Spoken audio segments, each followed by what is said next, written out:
El programa de lucha contra la corrupción de Sergio Fajardo tiene 8 grandes líneas estratégicas que combinadas son las que nos van a permitir superar este flagelo que es considera el más importante para las colombianas y los colombianos. El primer punto tiene que ver con reconocer a las víctimas de la corrupción y emprender acciones ejecutivas para reparar el daño de todo orden que la corrupción causa en las colombianas y en los colombianos, sin detrimento de las acciones judiciales propiamente dichas. No es suficiente con investigar y meter a la cárcel a la gente o en aumentar el número de penas o considerar que la corrupción es solo un tema donde se pierde plata. Es necesario que la lucha contra la corrupción se centre en un asunto de derechos humanos, de reconocer a las víctimas y de repararlas. Ese es el primer elemento que además nos diferencia de los demás programas. En segundo lugar, vamos a trabajar la lucha contra la corrupción a nivel sectorial, en educación, en salud, en agua potable, en vivienda, entre otros sectores, en justicia, porque es que es allí donde más le duele a las colombianas y los colombianos, no es en un discurso general. Entonces, con ayuda de los gremios, de la academia, de los funcionarios, de las organizaciones sociales, se van a identificar planes o programas territoriales y sectoriales para luchar contra la corrupción, entendiendo lo específico de cada uno para que efectivamente tengamos indicadores, metas y podamos responder por la lucha contra la corrupción. En ese sentido, a nivel sectorial, se pondrá especial énfasis en algunas instituciones, una de ellas, la DIAN. Necesitamos que no se pierdan los recursos, que no haya evasión, que efectivamente el Estado pueda recoger los recursos que corresponden de acuerdo con la norma para la inversión en desarrollo social, en desarrollo económico. La DIAN será un ejemplo de una institución en la cual sectorialmente se trabaja el tema anticorrupción. En tercer lugar, vamos a aprovechar las distintas reformas que se presentan al legislativo para controlar que en todas ellas haya mecanismos que faciliten un gobierno transparente, moderno, vinculado a la tecnología, íntegro, pero además que evite la corrupción. Y en ese sentido hay 3 grandes reformas que son fundamentales. La primera es la reforma política, que tiene muchos aspectos, pero yo quiero destacar lo que significa acabar con la Procuraduría, pasarle algunas de las funciones de la Procuraduría a la Contraloría o a algunas instancias de la Fiscalía, para que efectivamente los órganos de control no sean una más de las causas de la corrupción, sino que haya pesos y contrapesos y funcionen los órganos de control. En segundo lugar, vamos a trabajar para que en esos pesos y contrapesos la Fiscalía General de la Nación sea escogida a partir por la Corte Suprema de Justicia y la Contraloría por el Consejo de Estado, de ternas que se elaboren con candidatos ternas preparadas por algunas instituciones de renombre como universidades y demás. Y entonces, primera reforma, órganos de control. Segunda reforma, nombramiento de la Fiscalía y de la Contraloría. Tercera reforma, la reforma política.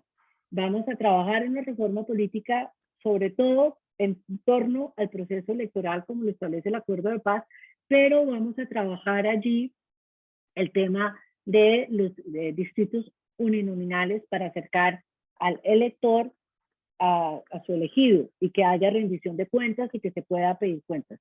Eso en relación con las 3 grandes reformas que se van a presentar desde el Ejecutivo para luchar contra la corrupción.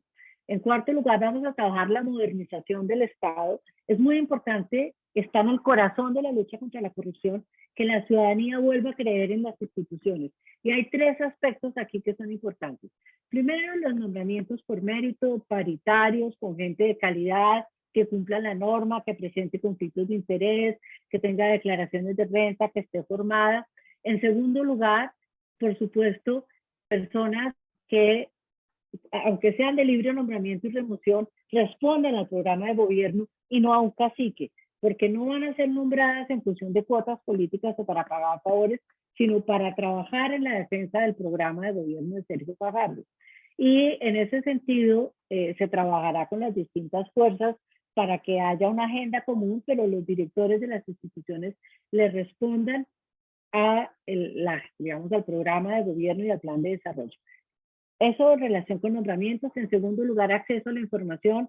Hay que fortalecer el DANE para que tengamos información precisa, de calidad, con indicadores que nos permitan saber si vamos avanzando en la lucha contra la corrupción, respetando todo el acceso a la información para el periodismo de investigación y para las veedurías y para quienes tienen que trabajar con nosotros.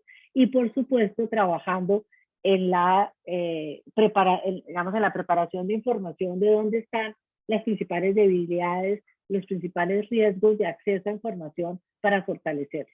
Y en tercer lugar, vamos a fortalecer la contratación pública con fortaleciendo Colombia Compra Eficiente, el CECOP, pero sobre todo usando 3 mecanismos que usó Fajardo en sus administraciones anteriores.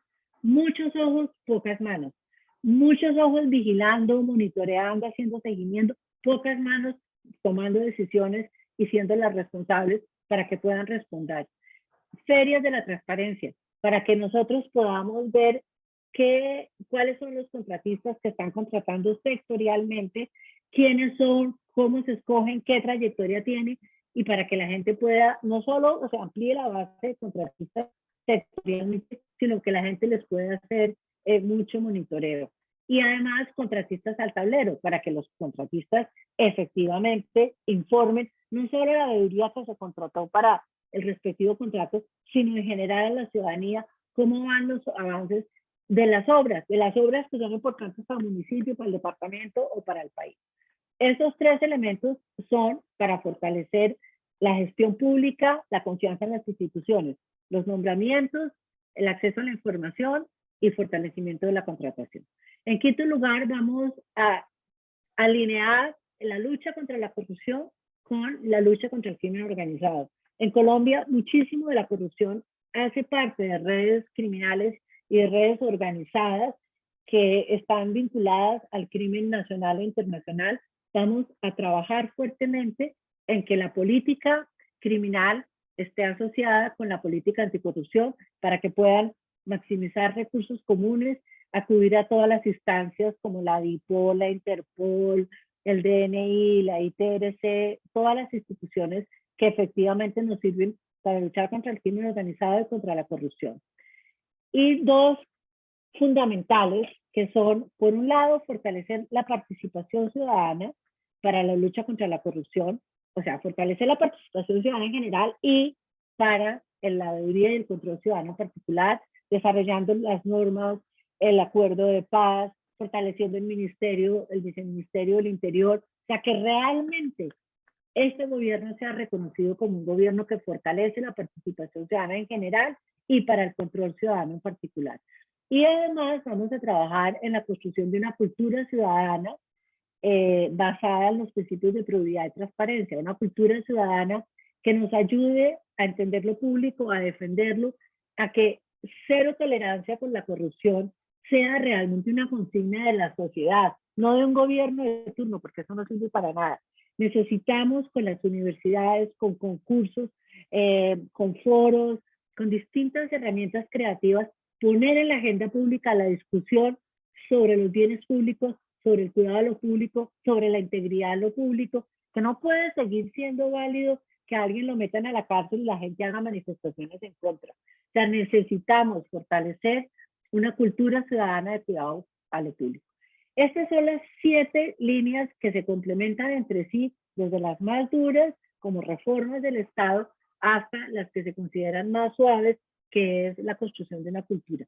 Todo esto tiene que estar manejado desde la Agencia Nacional de Lucha contra la Corrupción, la Agencia Nacional de Prevención y Lucha contra la Corrupción, que será una agencia con autonomía administrativa y financiera, con la capacidad de liderar y coordinar todos los esfuerzos anticorrupción para que se maximicen los recursos, para que haya una agenda común, para que podamos responder por resultados, pero sobre todo para que seamos mucho más efectivos. Y por supuesto esa agencia trabajará con todas las instituciones que están ya definidas en la norma, como el Consejo Ciudadano contra la Corrupción y demás. Estas son las 8 grandes líneas estratégicas por las cuales Sergio Fajardo va a responder y con las cuales va a generar confianza en las instituciones luchando contra la corrupción.